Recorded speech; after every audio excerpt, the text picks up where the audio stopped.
Hello दोस्तों, speed ज्ञान में आप सभी का स्वागत है। पिछली क्लास में हमने सेल का जनरल ओवरव्यू देखा था। आज हम पढ़ने जा रहे हैं स्ट्रक्चर ऑफ सेल।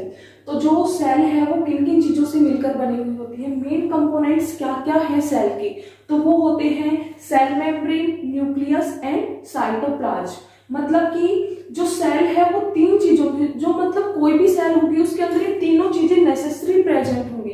कौन कौन सी? सेल मेम्ब्रेन और न्यूक्लियस होगा और साइटोप्लाज्मिक कंटेंट होगा। तो सबसे पहले हम पढ़ते हैं सेल मेम्ब्रेन के बारे में। जो सेल मेम्ब्रेन है वो आउटर मोस्ट कवरिंग है कोई भी सेल है उसका। मतलब कि अगर कोई सेल है अपने पास तो उसकी जो आउटर मोस्ट लेयर होगी वो क्या होगी? सेल मेम्ब्रेन होगी। जो सेल मेम्ब्रेन है वो सिलेक्टिवली परमिएबल है। सिलेक्टिवली परमिएबल का मतलब क्या है कि जो सिलेक्टेड मटेरियल होगा उसको ही परमिट करेगी अपने अंदर और सिलेक्टेड मटेरियल होगा उसको एग्जिट करेगी। मतलब कि स्पेसिफिक कुछ मटेरियल सेल के अंदर आएंगे और कुछ मटेरियल स्पेसिफिकली सेल से बाहर जाएंगे। और ये सब कौन डिसाइड करेगा? Cell membrane. Cell membrane decide करेगी कि कौन से मटेरियल अंदर आएंगे और कौन से मटेरियल बाहर जाएंगे। Present in both plants and animal, चाहे प्लांट सेल हो चाहे एनिमल सेल हो, सेल मेम्ब्रेन दोनों में प्रेजेंट रहेगी। प्लांट सेल में सेल वॉल प्रेजेंट रहती है और सेल वॉल के अंदर प्रेजेंट होती है सेल मेम्ब्रेन। लेकिन एनिमल सेल में जो आउटर मोस्ट कवरिंग होगी वो सेल मेम्ब्रेन ही होती है। अब बात करते हैं कि जो सेल मेम्ब्रेन है वो किन किन चीजों से मिलकर बनी हुई होती है। तो सेल मेम्ब्रेन मिलकर बनी हुई होती है प्रोटीन से, लिपिड से एंड कार्बोहाइड्रेट से। जो प्रोटीन एंड लिपिड हैं ये मेजर कंपोनेंट्स होते हैं सेल मेम्ब्रेन के। मेजर कंपोनेंट्स होंगे सेल मेम्ब्रेन के। 95% प्रोटीन एंड लिपिड्स प्रेजेंट होते हैं सेल मेम्ब्रेन के अंदर। ओनली 5% कार्बोहाइड्रेट प्रेजेंट होते हैं सेल मेम्ब्रेन के अंदर। अच्छा, अब जो प्रोटीन्स एंड लिपिड हैं वो किस किस तरह के होते हैं? तो जो लिपिड होते हैं सेल मेम्ब्रेन के अंदर वो तीन टाइप के होते हैं। सबसे पहले प्रेजेंट होते हैं फोस्फोलिपिड्स। फोस्फोलिपिड प्रेजेंट होंगी। दूसरे प्रेजेंट होते हैं ग्लाइकोलिपिड्स और तीसरे प्रेजेंट होते हैं कोलेस्ट्रॉल या फिर स्टीरोल। जो एनिमल सेल होगा उसके अंदर कोलेस्ट्रॉल प्रेजेंट होता है और जो प्लांट सेल होगा उसके अंदर स्टिग्मा स्टीरोल प्रेजेंट होता है। अगर हम बात करें प्रोटीन्स के बारे में तो जो प्रोटीन है वो दो टाइप की होती है। एक होती है एक्सट्रिंसिक प्रोटीन और दूसरी होती है इंट्रिंसिक प्रोटीन। दो टाइप की प्रोटीन होती है, extrinsic protein and intrinsic protein. जो एक्सट्रिंसिक प्रोटीन होंगी वो सेल मेम्ब्रेन के बाहर की तरफ प्रेजेंट होती हैं और इंट्रिंसिक प्रोटीन होंगी वो सेल मेम्ब्रेन के अंदर प्रेजेंट होती हैं। ये जो स्ट्रक्चर है हम डिटेल में देखेंगे जब हम सेल मेम्ब्रेन का स्ट्रक्चर डिस्कस करेंगे उस टाइम पर। अगली जो प्रॉपर्टी है सेल मेम्ब्रेन की वो है कि जो सेल मेम्ब्रेन है वो डायनामिक इन नेचर है। डायनामिक का मतलब क्या होता है कि जो सेल मेम्ब्रेन है वो स्टेबल नहीं है, कि मतलब सेल है वो ऐसी बन गई तो ना तो उसकी ग्रोथ हो पाएगी और ना ही वो छोटी बड़ी नहीं हो पाएगी। अगर वो स्टेबिलिटी रहेगी तो उसके अंदर, तो मतलब वो कैसी है? डायनामिक है। उसकी जो शेप है, उसका जो स्ट्रक्चर है वो चेंज होता रहता है और ये डिसाइड करता है cell to cell. Structure of cell में क्या बताता है? स्ट्रक्चर ऑफ सेल में डिस्क्राइब करता है कि जो स्ट्रक्चर है सेल की वो अभी हमने देखा किन किन चीजों से मिलकर बनी हुई होती है, लिपिड से, कार्बोहाइड्रेट से एंड प्रोटीन से। तो जो प्रोटीन्स और जो लिपिड्स थे वो क्या थे? मेजर कंपोनेंट्स थे और जो कार्बोहाइड्रेट थे वो क्या थे? माइनर कंपोनेंट्स थे। तो जो लिपिड है वो बाइलेयर के फॉर्म में प्रेजेंट होता है। एक लेयर ये और एक लेयर ये, क्या हो गई? लिपिड बाइलेयर, है ना। अब जो लिपिड बाइलेयर है उसके अंदर मैंने बताया था आपको कि प्रोटीन्स भी प्रेजेंट होती हैं और प्रोटीन्स हमने कितनी बताई थी? दो, एक्सट्रिंसिक प्रोटीन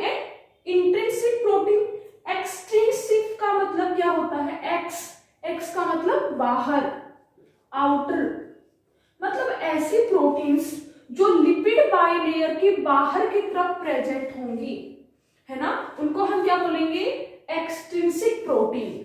और इंट्रिंसिक का मतलब क्या होगा, इनर, अंदर की तरफ, मतलब कि ऐसे प्रोटीन्स जो लिपिड बाइलेयर के अंदर प्रेजेंट होंगी, जैसे कि ये जो आपको रेड कलर की दिखाई दे रही है ना, ये क्या है, इंट्रिंसिक प्रोटीन है। ओके। और अगर हम कार्बोहाइड्रेट्स के बारे में बात करें तो जो ये प्रोटीन है और जो ये लिपिड है, इनके सरफेस के ऊपर अटैच रहते हैं कुछ ग्लूकोज के मोइटीज, ये क्या हो गए, कार्बोहाइड्रेट, है ना। तो ये हो गया structure, basic structure of cell membrane. अब जो ये सेल मेम्ब्रेन है ये दो टाइप के फंक्शन परफॉर्म करती है, मतलब हमने पढ़ा था ना कि सिलेक्टिवली परमिएबल होती है। तो सिलेक्टिवली परमिएबल दो तरह से हो सकती है, डिफ्यूजन एंड ऑस्मोसिस। डिफ्यूजन का मतलब क्या होता है, स्पॉन्टेनियस मूवमेंट होता है सब्सटेंस का lower higher concentration to lower concentration. मतलब कि अगर एक सेल है, अगर हम देखें एक सेल है अपने पास, अगर ये एक सेल है और इस सेल के अंदर जो वाटर है वो लो कंसंट्रेशन में प्रेजेंट है और बाहर जो वाटर है वो हाई कंसंट्रेशन में प्रेजेंट है, तो जो वाटर है वो बाहर से अंदर की तरफ मूव करेगा, ठीक है, बाहर से अंदर की तरफ मूव करेगा। और उस मोमेंट के लिए हमें कोई एनर्जी, कोई भी सोर्स नहीं चाहिए। वो कैसा मोमेंट होगा, अपने आप होने वाला एक मोमेंट है, स्पॉन्टेनियस मोमेंट है। तो ये क्या हो जाएगा, डिफ्यूजन। डिफ्यूजन क्या हो जाएगा, spontaneous moment of substance from higher concentration to lower concentration. Okay.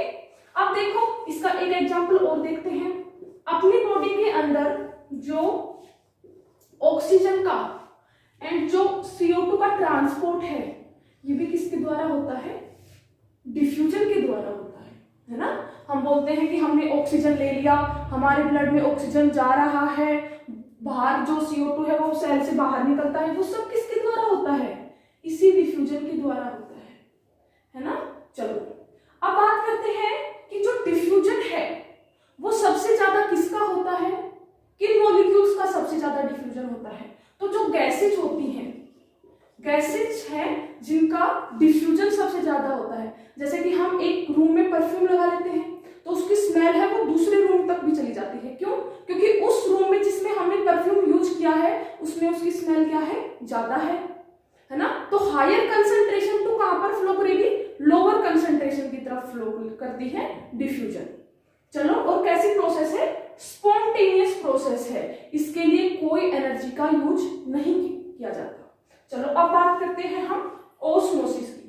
जो ऑस्मोसिस है ये भी एक स्पॉन्टेनियस प्रोसेस है, लेकिन इसमें क्या डिफरेंस है, मोमेंट ऑफ वाटर, मतलब कि डिफ्यूजन के अंदर तो सभी सब्सटेंस का मोमेंट बता रखा था, लेकिन इसमें स्पेसिफाई कर रखा है कि किसका मोमेंट होगा, वाटर का मोमेंट होगा थ्रू प्लाज्मा मेम्ब्रेन, है ना।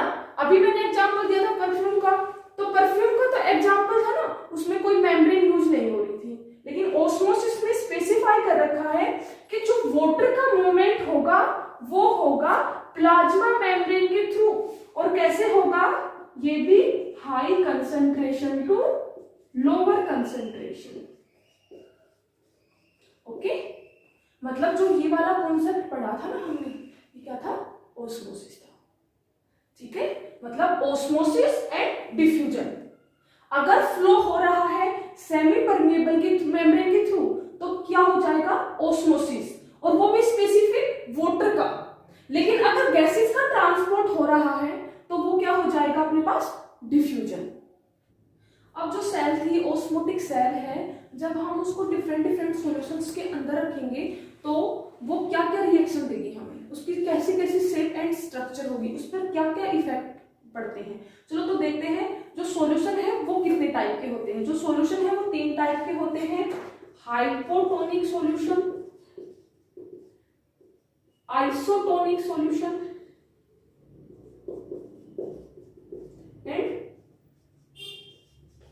Hypertonic solution. हाइपो का मतलब क्या होता है? कम।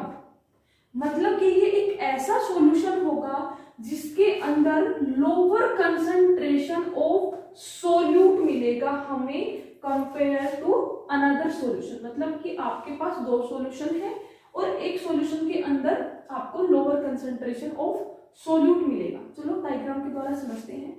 आपके पास ये एक बीकर है और ये क्या है? एक सेल है, ठीक है।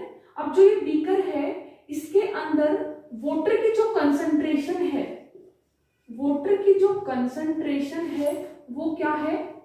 हाई है। और वाटर किसकी तरह काम करता है? एक सॉल्वेंट की तरह काम करता है। तो मतलब कि मैं इनडायरेक्टली ये बोल सकती हूँ ना कि भाई जो सोल्यूट की कंसंट्रेशन है वो क्या है? कम है, लो है ना। अगर वाटर की कंसंट्रेशन हाई है, सॉल्वेंट की कंसंट्रेशन हाई है, तो सोल्यूट की कंसंट्रेशन क्या हो गई? कम हो गई।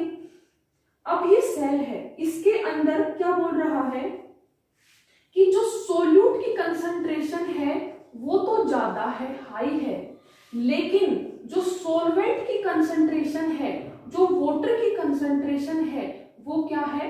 लो है ना। तो हमने क्या देखा था कि जो मूवमेंट हो रहा था प्लाज्मा मेम्ब्रेन के थ्रू वो क्या हो रहा था? High concentration to lower concentration. तो जो आउटर इन्वायरमेंट है वहां पर वाटर की कंसंट्रेशन क्या है? ज्यादा है, और इनर इन्वायरमेंट के अंदर वाटर की कंसंट्रेशन क्या है? कम है। ऐसा कुछ है ना। तो वाटर कहां मूव करेगा? Outside to inside. Water cell के अंदर जाएगा क्योंकि वाटर सेल के अंदर क्या है? कम है। अब सेल के अंदर वाटर ज्यादा जा रहा है तो सेल क्या कर जाएगी? स्वेल कर जाएगी, और एक स्टेज ऐसी आ जाएगी कि जो सेल है वो ब्रस्ट हो जाएगी, फट जाएगी। इसको हम क्या बोलेंगे? Hypotonic solution. अगला है वो क्या है? Hypertonic solution. हाइपर का मतलब क्या है? हाई। मतलब कि जो सॉल्यूशन होगा उसके अंदर हाई कंसंट्रेशन ऑफ सोल्यूट मिलेगा अनदर सॉल्यूशन के कंपैरिजन में। अगर डायग्राम के थ्रू देखें तो अपने पास ये एक बीकर है और इस बीकर में हमने एक सेल डाल रखी है। अब जो सेल है इसके अंदर वाटर है वो ज्यादा है, वाटर की जो कंसंट्रेशन है वो सेल के अंदर ज्यादा है, लेकिन जो आउटर इन्वायरमेंट है यहाँ पर वाटर की जो कंसंट्रेशन है वो क्या है? कम है। और ऑस्मोसिस क्या कहता है कि वाटर कहां से कहां मूव करेगा? Higher concentration to lower concentration. तो वाटर कहां जाएगा? सेल से बाहर जाएगा, है ना। वाटर कहां जाएगा? सेल से बाहर जाएगा आउटर इन्वायरमेंट में। अगर वाटर सेल से बाहर जा रहा है तो सेल क्या हो जाएगी? श्रिंक हो जाएगी। और इस प्रोसेस को हम क्या बोलते हैं? Plasmolysis of cell. कि जो सेल की जो प्लाज्मो मेम्ब्रेन है वो क्या हो गई? सिकुड़ गई, है ना। उसको हम क्या बोलेंगे? Plasmolysis of cell membrane. अगर हम इसको मैथमेटिकली देखें तो देखो आप ऐसे भी समझ सकते हो कि ये एक सेल है, इसके अंदर 8 मॉलिक्यूल किसके हैं? वाटर के प्रेजेंट है। और बाहर का जो इन्वायरमेंट है इसके अंदर सिर्फ 4 मॉलिक्यूल है वाटर के। तो जो वाटर है वो कहां मूव करेगा? Higher concentration to lower concentration. अगर सेल में से 4 मॉलिक्यूल बाहर चले जाएंगे तो क्या होगा भाई? जो सेल होगी वो क्या हो जाएगी? श्रिंक हो जाएगी, सिकुड़ जाएगी, ठीक है। तो ये क्या हो जाएगा? हाइपरटोनिक सॉल्यूशन हो जाएगा। अगला है आइसोटोनिक सॉल्यूशन। आइसोटोनिक का मतलब क्या होता है? सेम। क्या होगा? सेम। मतलब कि जो दोनों सॉल्यूशन है उनके अंदर जो वाटर की कंसंट्रेशन है वो क्या होगी? सेम होगी। मतलब कि अगर बाहर का जो सॉल्यूशन है उसके अंदर भी और जो सेल के अंदर है वहां पर भी वाटर का जो अमाउंट है वो इक्वल हो, है ना। मानो कि 8 मॉलिक्यूल ऑफ वाटर बाहर प्रेजेंट है और 8 मॉलिक्यूल ऑफ वाटर कहां पर है? अंदर प्रेजेंट है। तो जो वाटर का ट्रांसफर है वो नहीं होगा क्योंकि दोनों में क्या है? इक्वल अमाउंट है वाटर का। और हम पढ़ते क्या है ऑस्मोसिस में कि जो हायर कंसंट्रेशन से कहां पर जाता है? लोअर कंसंट्रेशन में। तो दोनों के इक्वल अमाउंट होने की वजह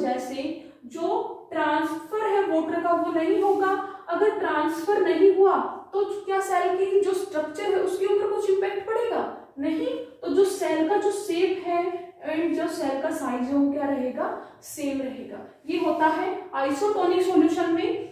अगर हम तीनों का कंक्लूजन देखें, जो तीनों है उनका कंक्लूजन देखें, तो पहले हमने पढ़ा है हाइपोटोनिक सॉल्यूशन, जिसके अंदर हमने क्या पढ़ा था कि जो सेल है वो क्या हो जा रही थी?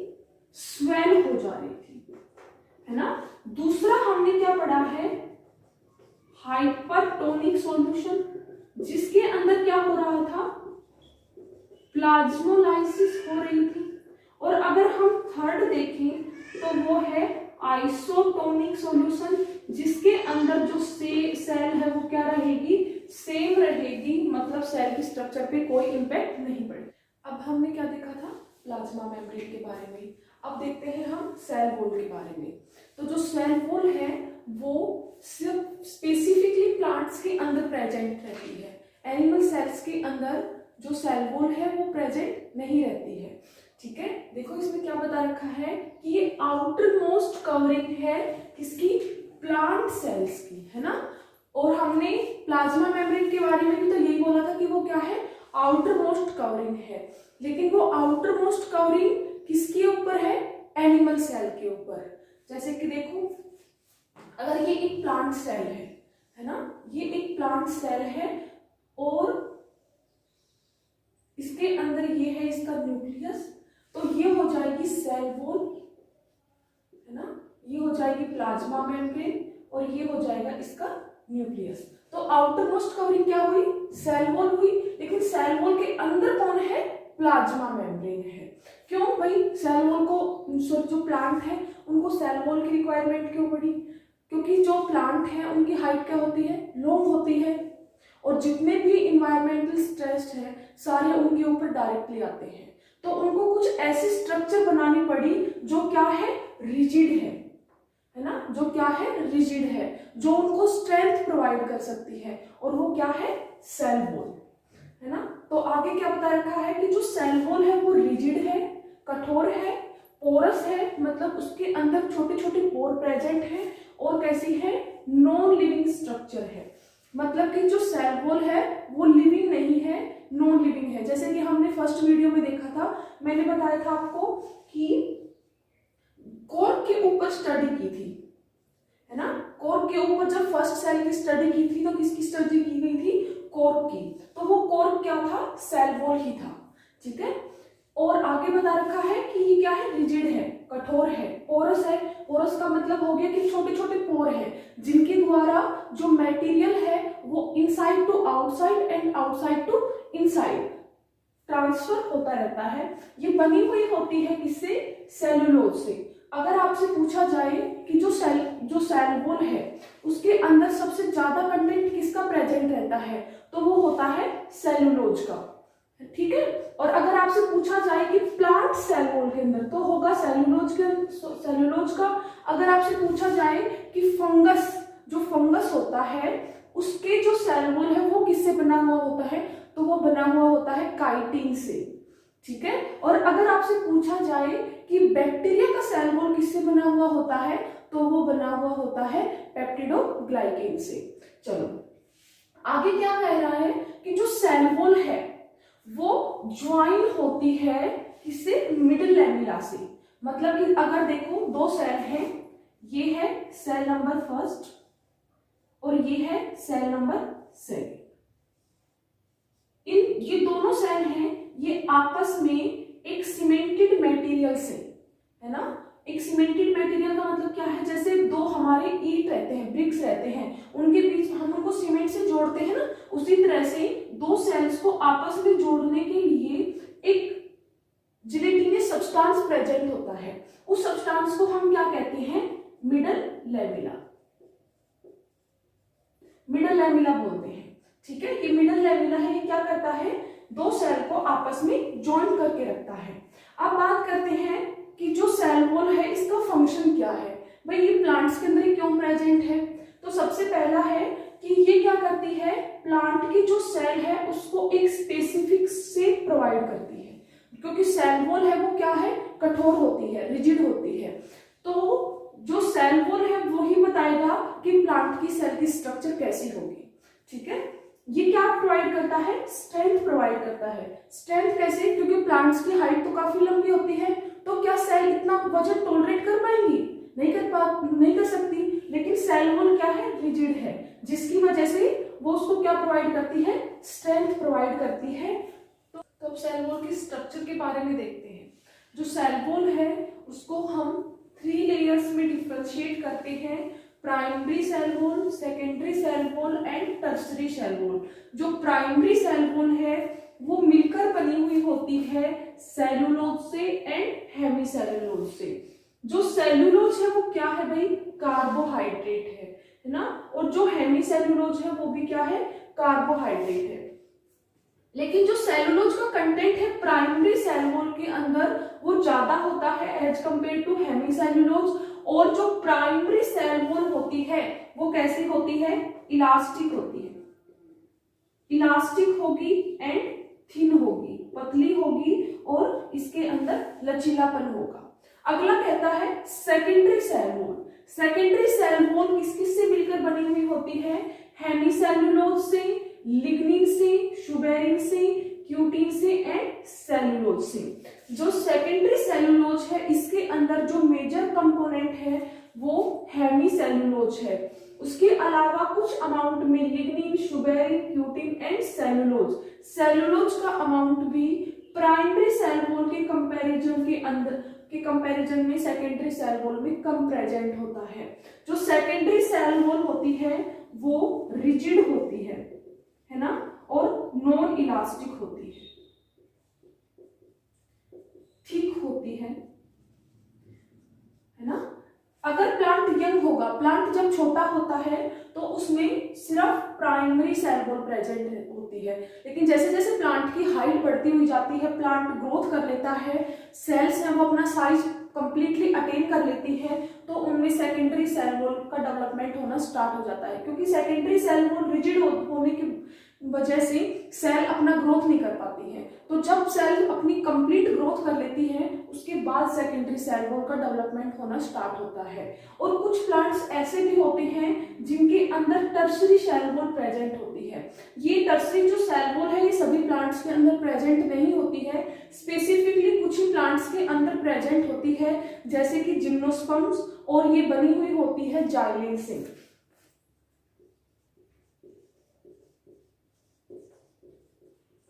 किनमें प्रेजेंट होती है, जिम्नोस्पर्म्स के अंदर। और प्राइमरी और secondary cell wall all plant kingdom के अंदर प्रेजेंट होती है। चलो अब बात करते हैं, हमने बात की थी कि जो सेल वॉल है उनके अंदर कुछ पोर्स प्रेजेंट होते हैं, तो जो वो पोर होते हैं उनको हम प्लाज्मोडेस्मेटल कनेक्शन बोलते हैं। जो प्लाज्मोडेस्मेटल कनेक्शन है इनके द्वारा, अगर ये सेल वॉल है तो इनके बीच में ये होगा प्लाज्मोडेस्मेटल कनेक्शन, और इस प्लाज्मोडेस्मेटल कनेक्शन की वजह से जो मटेरियल है वो क्या होता है, एक्सचेंज होता है। देखो थोड़ा सा ओवरव्यू दिखाते हैं आपको। जो ब्लैक आपको दिख रहा है ये स्ट्रक्चर, ये है प्लाज्मा मेम्ब्रेन। ठीक है, अब प्लाज्मा मेम्ब्रेन के अंदर की साइड प्रेजेंट होगा सेकेंडरी सेल वॉल, ठीक है, और बाहर की तरफ प्रेजेंट होगा क्या, प्राइमरी सेल। देखो अब थोड़ा सा ध्यान से देखना कि जो मैंने बोला था कि जो सेल वॉल है वो आउटर मोस्ट है, क्या है, आउटर मोस्ट। अब सेल वॉल के अंदर मैंने क्या बताया था, क्या प्रेजेंट है, प्लाज्मा मेम्ब्रेन। देखो अब आउट सेल वॉल, उसके बाद है प्लाज्मा मेम्ब्रेन। ठीक है, तो ये हो जाएगा थोड़ा सा जनरल ओवरव्यू किसका, सेल वॉल का। अब हम स्टडी करते हैं न्यूक्लियस के बारे में। न्यूक्लियस क्या है, control centre of the cell, मतलब कि जितनी भी जो सेल के अंदर जो एक्टिविटीज होती है सबको कौन कंट्रोल करता है, न्यूक्लियस करता है। जैसे कि हमारी बॉडी के अंदर जितनी भी एक्टिविटीज होती है सबको कौन कंट्रोल करता है, हमारा ब्रेन कंट्रोल करता है। उसी तरह से जो न्यूक्लियस है वो सेल का ब्रेन है ना, क्या करता है, जितनी भी एक्टिविटीज होंगी, जितनी भी एक्टिविटीज होती हैं सबको ये कंट्रोल करता है। जो बात करें तो ये कैसा है, डबल लेयर्ड, मतलब कि 2 लेयर्ड से कवर है, ठीक है, ऐसे डबल लेयर्ड है, डबल लेयर कवरिंग है और इसके अंदर न्यूक्लियर पोर प्रेजेंट होते हैं। मतलब क्या कहना चाह रहा है कि जो मेम्ब्रेन है इसके अंदर कुछ पोर्स प्रेजेंट होते हैं और ये जो पोर्स हैं इनका फंक्शन क्या होता है, इनका फंक्शन होता है कि जो सेल है, अगर मैं आपको रफली बना के दिखाऊं कि बाहर एक सेल है ये और इस सेल के अंदर ये एक न्यूक्लियस प्रेजेंट है, अब जितना भी जो मटेरियल है न्यूक्लियस से और सेल का जो ट्रांसफर होगा वो इन न्यूक्लियर पोर्स के द्वारा होगा, ठीक है। मतलब कि जो एक्सचेंज ऑफ मटेरियल है वो किसके द्वारा होता है, इन न्यूक्लियर पोर्स के द्वारा होता है। जो ये न्यूक्लियर पोर है ये 30 तरह की प्रोटीन से मिलकर बने हुए होते हैं जिनको हम बोलते हैं न्यूक्लियोपोरिन, न्यूक्लियोपोरिन। इनकी जो स्ट्रक्चर होती है, इनकी जो सिमेट्री होती है न्यूक्लियोपोरिन्स की, वो ओक्टाहेड्रल होती है। कैसी सिमेट्री होगी, ओक्टाहेड्रल अरेंजमेंट में प्रेजेंट होते हैं। और अगर 5 किलो डाल्टन से ज्यादा वेट का अगर कोई मॉलिक्यूल है तो उसका ट्रांसपोर्ट करने के लिए एनर्जी की रिक्वायरमेंट होगी। अगर लेस देन 5 किलो डाल्टन से मतलब कोई छोटा मॉलिक्यूल है तो उसके लिए एनर्जी का यूज नहीं होगा ट्रांसफर के लिए। चलो आगे अगर हम बात करें तो हम देखते हैं कि जो ये न्यूक्लियस है इसके अंदर क्या प्रेजेंट है ना। तो जो न्यूक्लियस है इसके अंदर प्रेजेंट है क्रोमोसोम, न्यूक्लियोलस, क्रोमेटिन, मटेरियल। सबसे पहले अगर हम बात करें क्रोमेटिन मटेरियल के बारे में, तो जो क्रोमेटिन मटेरियल है वो किस किस चीज से बनकर बना हुआ होता है, वो मिलकर बना हुआ होता है डीएनए प्लस कुछ प्रोटीन से, है ना। तो जो क्रोमेटिन है मतलब क्या है, अगर ये न्यूक्लियस है तो न्यूक्लियस के अंदर ऐसे आपको थ्रेड लाइक स्ट्रक्चर दिखेंगे, ये क्या है, क्रोमेटिन है। जो क्रोमेटिन है वो 2 टाइप के होते हैं, heterochromatin and euchromatin. Heterochromatin and euchromatin. जब हम इस क्रोमेटिन को स्टेन करते हैं, किसी भी डाई से स्टेन करेंगे तो जो डार्कली स्टेन्ड रीजन होगा वो होता है हेट्रोक्रोमेटिन और जो लाइटली स्टेन्ड रीजन होता है वो होता है यूक्रोमेटिन। तो जो क्रोमेटिन है मतलब जो डीएनए है, थ्रेड लाइक स्ट्रक्चर जब डीएनए की होगी तब उसको हम बोल देते हैं क्रोमेटिन। अब जो ये क्रोमेटिन है ये प्रेजेंट रहता है प्रोटीन्स के साथ बाइंड रहते, तो उसकी कुछ ऐसी स्ट्रक्चर, बीड्स लाइक स्ट्रक्चर दिखेगी आपको। और जो प्रोटीन है वो 2 टाइप की होती हैं, वो होती है histone protein and non histone protein. कौन कौन से प्रोटीन होंगे, 2 टाइप के प्रोटीन होते हैं।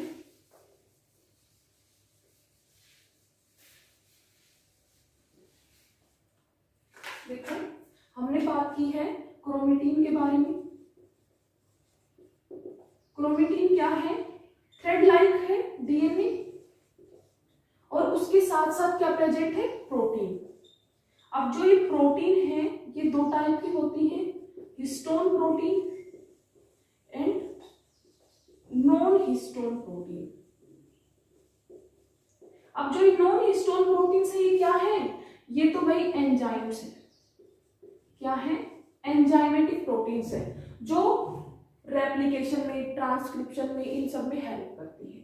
और जो ये हिस्टोन प्रोटीन एंड डीएनए है ये क्या करते हैं, जो क्रोमेटिन की स्ट्रक्चर को मेंटेन रखते हैं। कैसे, जो डीएनए है वो कुछ प्रोटीन से रैप्ड होके एक ऐसी स्ट्रक्चर में प्रेजेंट रहता है, ऐसे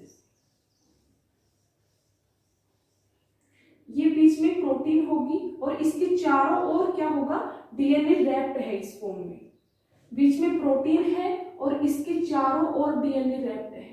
तो जो ये प्रोटीन के अराउंड जो प्रोटीन प्रेजेंट है यहाँ पे वो प्रोटीन है हिस्टोन प्रोटीन। कौन सी प्रोटीन है, हिस्टोन प्रोटीन है वो। तो आपको समझ में आया ना क्रोमेटिन का स्ट्रक्चर। अगर हम बात करें क्रोमोसोम के बारे में, तो क्रोमोसोम क्या है, क्रोमोसोम है जो अपनी जेनेटिक इंफॉर्मेशन है उसको कंटेन करता है। मतलब पहले तो जो डीएनए है वो क्रोमेटिन की फॉर्म में प्रेजेंट रहता है, लेकिन जब वो ट्रांसफर होता है one generation to another generation, तो वो ट्रांसफर होता है किस फॉर्म में, क्रोमोसोम्स की फॉर्म में। और क्रोमोसोम की स्ट्रक्चर कैसी होती है, क्रोमोसोम की 2 आर्म प्रेजेंट होती हैं ऐसे, और बीच में होता है सेंट्रोमियर। ठीक है, ये हो जाएगा क्रोमोसोम की स्ट्रक्चर। तो जो अगर हम बात करें, आपसे पूछा जाए कि भाई डीएनए के किस फॉर्म के अंदर जो क्रोमोसोम जो मतलब डीएनए किस फॉर्म के अंदर एक प्रोजेनी से दूसरे प्रोजेनी के पास ट्रांसफर होता है, तो वो होगा आपके पास क्रोमोसोम की फॉर्म में। क्रोमेटिन की फॉर्म में तो वो अपनी सेल के अंदर बेसिकली प्रेजेंट रहता है, लेकिन जब उसको जाना होता है दूसरी प्रोजेनी के अंदर ट्रांसफर होना होता है, तो वो हमेशा क्रोमोसोम की फॉर्म में ही ट्रांसफर होगा। ठीक है, अगर हम बात करें न्यूक्लियोलस के बारे में, तो जो न्यूक्लियोलस है इसके पास कुछ हेट्रोक्रोमेटिन वाला ही रीजन होता है, हेट्रोक्रोमेटिन वाला ही रीजन होता है इसके पास भी। ठीक है, अब हम देखते हैं कि जो न्यूक्लियस है उसके बेस के ऊपर कितने टाइप्स के सेल होते हैं। तो न्यूक्लियस के बेस पे 2 टाइप के सेल होते हैं, प्रोकैरियोटिक एंड यूकैरियोटिक। देखो, सबसे पहले मैं आपको बताना चाहती हूँ कि हम न्यूक्लियस को हम साइंस की लैंग्वेज में, बायो की लैंग्वेज में कैरियोन बोलते हैं। ठीक है, क्या बोलेंगे, कैरियोन। तो देखो, प्रो का मतलब होता है पहले। ठीक है, प्रोकैरियोटिक मतलब कि ऐसे सेल्स होंगे जिनमें न्यूक्लियस डेवलप होने से पहले ही वो सेल बन गए। ठीक है, तो देखो ये कैसे होते हैं, वेरी माइन्यूट, बहुत ही छोटे होते हैं। Nuclear region not surrounded by nuclear membrane, मतलब जो न्यूक्लियर रीजन है उसके अंदर डीएनए प्रेजेंट है, वो डीएनए किसी मेम्ब्रेन के द्वारा सराउंड नहीं है, तो मतलब न्यूक्लियस कंप्लीटली बना ही नहीं है। इसी वजह से क्या नाम दिया, प्रो, कि भाई न्यूक्लियस बनने से पहले ही ये सेल्स बन गए, या फिर ये ऐसे सेल्स हैं जिनके अंदर न्यूक्लियस अच्छी तरह से बना नहीं था। ठीक है, तो कैसे सेल हो गए, ये प्रोकैरियोटिक सेल हो गए। अगर हम एग्जांपल देखें तो हो जाएगा बैक्टीरिया। जितने भी प्रोकैरियोट्स होते हैं उनके अंदर जो न्यूक्लियस है उसके सराउंडिंग मेम्ब्रेन प्रेजेंट नहीं होती है। ठीक है, अगर हम बात करें यू, तो यू का मतलब होता है एडवांस्ड। ऐसे एनिमल्स, ऐसे प्लांट्स या ऐसे लिविंग बींग्स जिनके अंदर जो कैरियोन है, जो न्यूक्लियस है, वो एडवांस है, मतलब इनका साइज कैसा है, लार्ज इन साइज है ना, और इनके अंदर ट्रू न्यूक्लियस प्रेजेंट है, कि मतलब न्यूक्लियस के चारों ओर क्या है, न्यूक्लियर मेम्ब्रेन है, न्यूक्लियर मेम्ब्रेन प्रेजेंट है। उसके बाद अगर हम इसका एग्जाम्पल देखें तो एग्जाम्पल इसके क्या होंगे, जैसे कि प्लांट सेल, एनिमल सेल, है ना, सबके अभी मैंने बताया था ना कि जो एनिमल सेल है, प्लांट सेल है, सब में क्या प्रेजेंट होता है, न्यूक्लियस प्रेजेंट होता है, और वो न्यूक्लियस कैसा होगा, ट्रू न्यूक्लियस होगा, जिसके चारों ओर क्या है, मेम्ब्रेन प्रेजेंट है। तो अब हम थर्ड कंपोनेंट है अपना, वो देखते हैं साइटोप्लाज्म। हमने बताया था ना कि सेल के 3 मेन कंपोनेंट हैं, सेल मेम्ब्रेन, है ना, और दूसरा हमने बताया था न्यूक्लियस, और थर्ड हमने बताया था साइटोप्लाज्म। तो अब देखते हैं साइटोप्लाज्म के बारे में। जो साइटोप्लाज्म है वो क्या है, the liquid part of the cell in which other organelle present. मतलब कि अगर ये एक सेल है, ठीक है, तो ये इसका न्यूक्लियस हो जाएगा, और न्यूक्लियस के अंदर मैंने आपको दिखाया था कि भाई ये क्या है, साइटोप्लाज्म है। ठीक है, ये साइटोप्लाज्म है, इस साइटोप्लाज्म के अंदर ऑर्गेनेल्स प्रेजेंट होते हैं, और ये जो ऑर्गेनेल्स है इनका स्पेसिफिक ऑर्गेनेल का अपना अपना एक स्पेसिफिक फंक्शन होता है, जिनको हम अगली वीडियो में डिटेल से स्टडी करेंगे। ठीक है, तो अभी देखते हैं ये क्या बोल रहा है कि साइटोप्लाज्म में क्या है, लिक्विड पार्ट है, और लिक्विड पार्ट किसकी वजह से मेंटेन रहता है, वाटर की वजह से।